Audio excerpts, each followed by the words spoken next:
Hello friends, good morning. Welcome back to my channel. আগে বলো, এই বর্ষায় তোমরা সবাই কেমন আছো? আশা করছি তোমরা সবাই খুব খুব ভালো আছো। তোমরা নিশ্চয়ই এভাবে আমাকে দেখে ভাবছো আমি এখন কোথায়। আমি এখন আছি চুঁচুড়াতে। আমি একা না, সঙ্গে এসেছে আমার মা, বাপি, দাদা আর আমার বর। আমরা সবাই মিলে এসেছি দাদার বিয়ের জন্য এখানে কেনাকাটা করতে। এখানে আমরা দাঁড়িয়ে আছি আর ওরা বলল আমরা একটু ঘুরে আসছি ওদিক থেকে। তোমরা একটা জিনিস লক্ষ্য করেছো? দেখো, এখানে কোনো দোকান এখনো পর্যন্ত খোলেনি। এখানে দোকান খোলে 10:30 থেকে 11টার মধ্যে। আর এখন কটা বাজছে জানো? এখন বাজছে 9:30। এখনও 1 থেকে 1.5 ঘন্টা এখানে বসে থাকতে হবে। আর একটু হয়তো পরে আসতাম, কিন্তু বাড়ি থেকে বেরিয়েই সঙ্গে সঙ্গে টিকিটটা পেয়ে গেছিলাম বলে তাড়াতাড়ি চলে এসেছি। বসে কি আর করব, মায়ের সাথে বকবক করছিলাম আর ভিডিও করে সময়টা কাটাচ্ছিলাম। আর এখানে জায়গা ছিল না বলে বাপি ওদিকের একটা বেঞ্চে বসেছিল।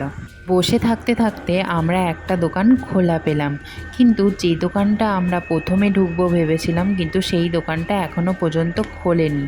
এটা ভেবেছিলাম পরে ঢুকবো, কিন্তু এটা যেহেতু আগে খুলেছে তাই এখানে আমরা সবাই মিলে চলে এসেছি শাড়ি দেখতে। আমি যখন শাড়ি কিনতে যাই, এই যে দোকানে আছি আমি, তার নাম হচ্ছে তারকেশ্বর বস্ত্রালয়, আর একটা হচ্ছে বস্ত্র মিউজিয়াম। এই দুটো দোকানের কালেকশান এত ভালো থাকে, তো এই দুটো দোকানেই আমি শাড়ি কিনি, আর অন্য কোথাও কিনি না। তাই বাপি মাকেও নিয়ে চলে এসেছি এখানে শাড়ি কিনতে। একটা দোকানের যে কথা বললাম তোমাদের, সেখানেও আমি তোমাদের নিয়ে যাব। শাড়ি কিনতে কিনতে আমাদের যে কিভাবে সময় কেটে গেছে এতটা বুঝতে পারিনি। বাইরে বেরিয়ে এসে দেখি দুপুর 3টে বাজছে, আর সবার খুব খিদেও পেয়েছিল। তাই চলে এলাম কাছাকাছি হরির মোড়ের পাশেই ব্যানার্জি কেবিনে আমরা লাঞ্চটা করে নেব। আমি আর ও যতবার লাঞ্চের সময় এখানে এসেছি চুঁচুড়াতে, ততবারই আমরা এই ব্যানার্জি কেবিনে খেয়ে গেছি। কিন্তু এতবার খেয়েছি, কখনো কোনো দিন শরীর খারাপ করেনি। হ্যাঁ, এই যা একটু বসে ওয়েট করতে হয়, কিন্তু এনারা যা খাবার দেন পুরো টাটকা খাবার দেন, বাসি খাবার দেন না। চুড়ার কাছাকাছি যাদের বাড়ি, তোমরা নিশ্চয়ই কখনো না কখনো এই ব্যানার্জি কেবিনে খেয়েছো। তো আমার তো খেতে সত্যি এখানে খুব ভালো লাগে। তো তোমাদের কেমন লাগে প্লিজ কমেন্টে আমাকে জানিও। এই সময়টা দেখো কত ভিড় হয়েছে। হ্যাঁ, যাই হোক, তো লাঞ্চে আমরা কি নিয়েছি বলো তো? সবজি ভাত আর মাছের মধ্যে নিয়েছি দই কাতলা। চলো খেয়ে নিয়ে তোমাদের সাথে দেখা হচ্ছে। খাওয়া দাওয়া শেষ করে সোজা চলে এলাম মহারাজাতে দাদার শেরওয়ানি আর কিছু পাঞ্জাবি কিনতে। দাদা বাপিরা যখন পাঞ্জাবি দেখছিল, তখন আমি ভাবলাম ও আছে, ঠিক পছন্দ করে দেবে। আমরা বরঞ্চ যে শাড়িগুলো কিনেছি সেই শাড়ির ম্যাচিং সায়া ব্লাউজ কিনে নিই। মাকে বললাম চলো মা, আমরা ব্লাউজের দোকানে যাই। ও আমি এখন ব্লাউজের দোকানে চলে এসেছি। এবার আমি শাড়ির সাথে ব্লাউজগুলো ম্যাচিং করে নেব। এখন কটা বাজছে বলো তো? এখন বাজছে রাত 9টা। এনাদের আমি কাস্টমার ছাড়া আর কোনো কাস্টমারই দেখতে পাচ্ছ কি? কোনো কাস্টমার নেই। দেখো, কথা বলতে বলতে ব্লাউজগুলো ম্যাচিং করা হয়ে গেছে।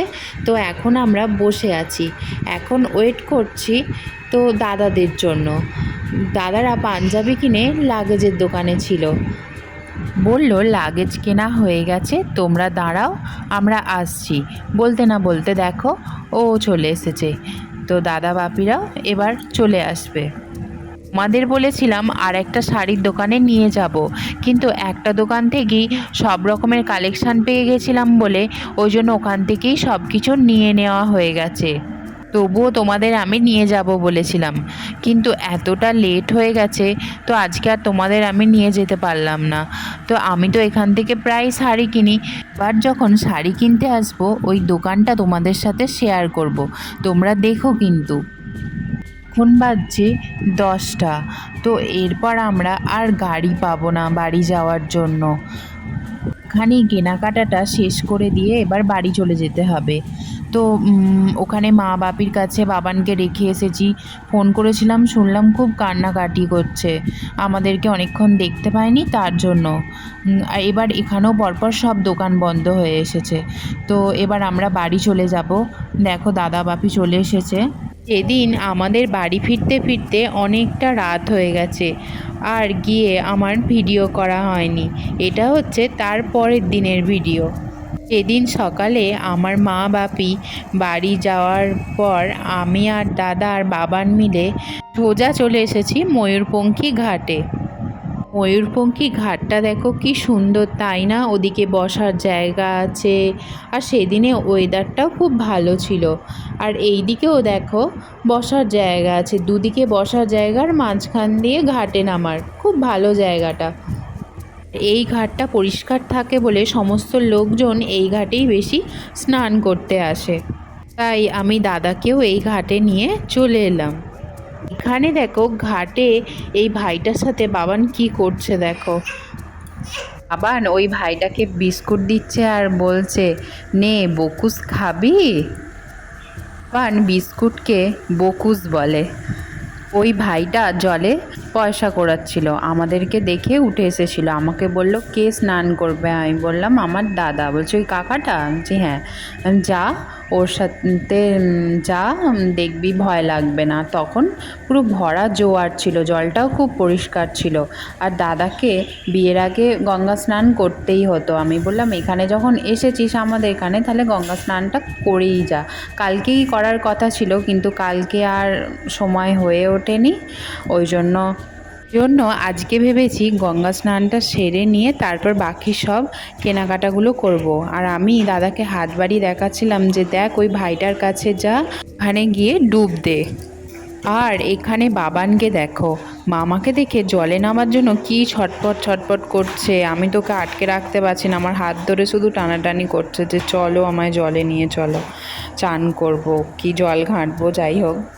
আর এখান থেকে বাবান শুধু মামা মামা করে ডাকছে, দাদা ওই জন্য ওখান থেকে বাবানকে জল ছুটছিল। দাদা স্নানও হয়ে গেছে, দাদা এবার উঠে চলে আসছে। ওদের উঠে আসতে দেখে বাবান একটু শান্ত হলো, আর ওর গায়ে একটু জল ছিটিয়ে দিল। ওর তো খুব ভালো লাগছিল। দাদার তো গঙ্গা স্নান হয়ে গেল। চলো বাকি যে শপিংগুলো আছে সেগুলো কমপ্লিট করা যাক। চলো এবার গিয়ে দোকানে তোমাদের সাথে দেখা হচ্ছে।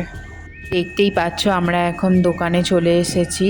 তো দাদার এখান থেকে কিছু টি শার্ট প্যান্ট এসব নর্মালি বাড়িতে পরার জন্য নেওয়ার ছিল। আর বাবান দেখো মামার ব্যাগটা সামনে পেয়ে দেখো চেন খুলছে, একবার আঁটছে। কালকে অনেক কিছু শপিং করার ছিল বলে বাবানকে নিয়ে আসিনি, কিন্তু আজকে অল্প কিছু আছে বলে ওই জন্য বাবানকে নিয়ে এসেছি, ওরও মনটা ভালো হবে। আর দেখো শপিং মলে যখনই আসুক তখনই এরকম কোলে আর থাকতে চায় না, এরকম ঘোরাঘুরি করে বেড়ায়। কিন্তু একটা জিনিস যাই হোক কিছু ঘাঁটে না। এখানে আমাদের যা নেওয়ার ছিল আমাদের নেওয়া হয়ে গেছে। এবার যাব অন্য দোকানে। এই দোকানে চলে এলাম বেডশিট কিনবো বলে। এই বেডশিটের জন্য অনেক দোকান ঘোরাঘুরি করলাম, কোথাও ঠিক একটা পছন্দ হলো না। তাই একটা দোকানে গিয়েছিলাম, তো সেখানে বলল এই বিনিতে নাকি ভালো বেডশিট পাওয়া যায়। ওই জন্য এখানে চলে এলাম বেডশিট কিনবো বলে। আর বাবানকে দেখো, ওর যেন সবাই চেনা। তো ওই কাকুটা বাবানের সাথে কথা বলছিল, আমার কাছেই বসে বসে কথা বলছিল। যেমনি ডেকেছে যে দাদু আমার কাছে আসবে, তক্ষুনি সঙ্গে সঙ্গে ওনার কাছে চলে গেল। আর ওখানে দেখো বসে বসে উনি কি বলছেন সেগুলো মন দিয়ে শুনছেন আর ঠিক উত্তর দিচ্ছে। আর মাঝে মাঝে আমার দিকে দেখে হাসছে। আর ওকে দেখো, ওকে দেখে মনে হচ্ছে যেন ওই দোকানদার ওই খুলে খুলে আমাদেরকে দেখাবে। আর ওনারাও কিছু বলছেন না, আর ও সেই সমানে ঘেঁটে যাচ্ছে। বিনিতে আমি খুব একটা শপিং করতে আসি না, কিন্তু এবারে এসে দেখলাম ভালো ভালো চুড়িদারের বা সমস্ত জামা কাপড়ের ভালো ভালোই কালেকশান আছে। আমার ক্যামেরাটা যত দূর যায় তত দূর আমি তোমাদেরকে একটু দেখিয়ে দিলাম। প্রথম থেকে এসে অনেক কটা বেডশিট দেখলাম, কিন্তু খুব একটা পছন্দ হচ্ছে না ঠিক মনের মতো। ভাবলাম এখান থেকে চলে যাই, অন্য দোকানে গিয়ে আবার দেখব। কিন্তু শেষে এই যে এই বেডশিটটা দেখালো, দেখে আমাদের দুজনেরই খুব পছন্দ হয়ে গেল। তো এটাই আমরা নিয়ে নিলাম। বাবানকে এত ডাকছি, বাবান তো কিছুতেই আসবে না। ওই দাদুটাকে খুব পছন্দ হয়েছে। তারপর বললাম আমি চলে যাব, বলতে দেখলাম চলে এলো। তো আজকের মতো আমাদের এখানেই বিয়ের সমস্ত কিছু কেনাকাটা কমপ্লিট। আমাদের সমস্ত কিছু কেনাকাটা কমপ্লিট করতে করতে বিকেল 4টে বেজে গেছিলো। ওই জন্য দাদা বলল যে চল আমরা কিছু খেয়ে নিই। আর সাথে সাথে বাবানেরও খুব খিদে পেয়ে গেছিলো, তাই আমরা এখন রেস্টুরেন্টে আছি। দাদা চিকেন চাউমিন অর্ডার দিয়েছে, দেখো চলেও এসেছে গরম গরম চিকেন চাউমিন।